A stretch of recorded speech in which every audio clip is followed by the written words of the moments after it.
comment on. John Grady. Thank you, Madam Deputy Speaker, and I rise to speak in favour of the bill. On a policy basis, it addresses a number of very important challenges we face. The first is ensuring that the pension system delivers good outcomes for the millions of pension savers in Britain. And this is absolutely critical because in my lifetime, the risk of pension saving and risk of pensions has shifted from the employer to the employee, in other words, to our constituents. And at the heart of these reforms is one essential fact, that investment in a diverse set of assets leads to better returns and better outcomes than investment in a narrow set of assets. And we need to move away from a focus of cost in the industry and onto a focus on overall value and the outcomes that savers get so that they have comfortable retirements. And I'm determined that the working people in Glasgow East have comfortable retirements and are properly rewarded for their hard work. And therefore the bill's objective of ensuring that savers in Glasgow East and across the United Kingdom have ultimately access to a wider pool of investments that historically have been restricted is a good outcome and a good policy. The second challenge, Madam Deputy Speaker, that the bill seeks to address is growth. And people in Glasgow East are very ambitious, as I know of people in Aberdeen North and Hampshire too.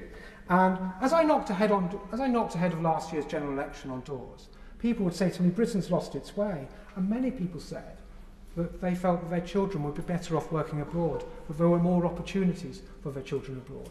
And it is this challenge that this bill plays a part in addressing, because we do not, Madam Deputy Speaker, invest enough in our productive capacity, and therefore we have lower sclerotic economic growth. And pension savings are an essential source of finance for British industry and British infrastructure. Now, in that regard, the bill includes at Chapter 3 something that seems to be causing some anxiety, which is the backstop mandation of investment by defined contribution pension funds into private asset classes linked to the United Kingdom. One thing I'd say, Madam Deputy Speaker, is that private non-listed shares and debt are now central to investment in a way that they weren't when I started off as a junior lawyer many, many years ago. Growth companies in areas such as medicine, AI, technology, and of course space remain private and in private hands for much, much longer, and list on public markets much, much later, if frankly at all. And so this mandation power must be viewed in that context.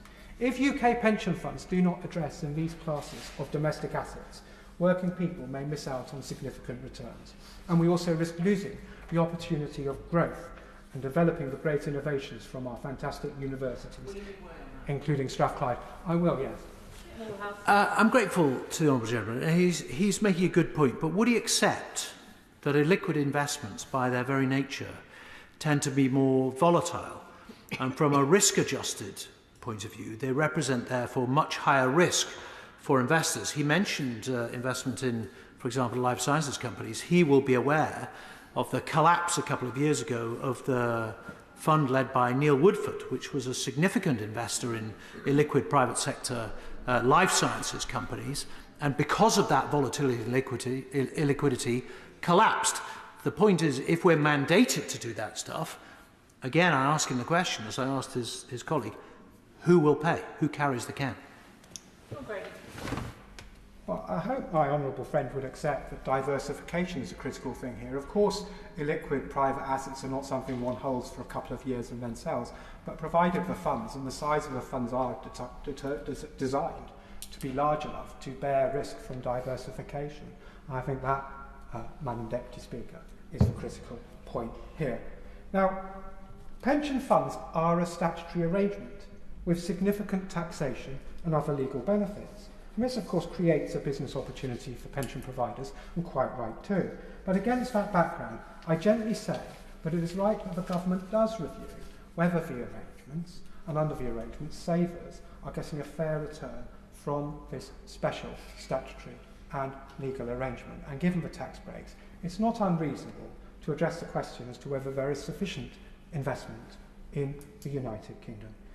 Madam Deputy Speaker, I want to close by making a remark about our attitude to risk in the United Kingdom, because the success of pension arrangements turns on our attitude to risk, as does our desire for more economic growth.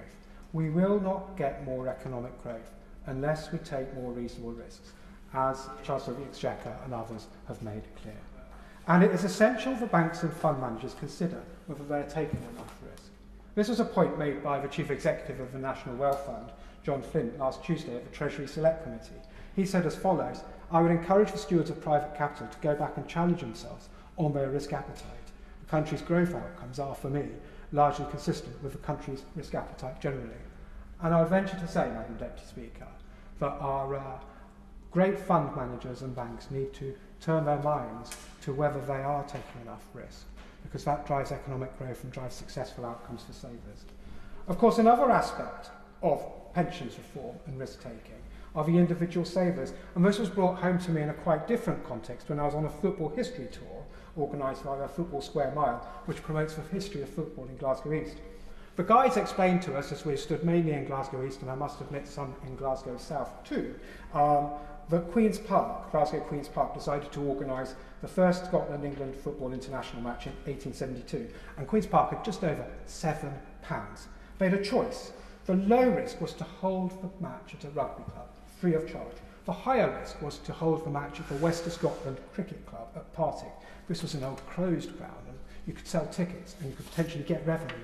But the problem was that West of Scotland Cricket Club wanted more by way of rent than the football club Queen's Park had, much more than £7. And the guides put the choice to all of us as we stood just in Glasgow South constituency, just out of my constituency.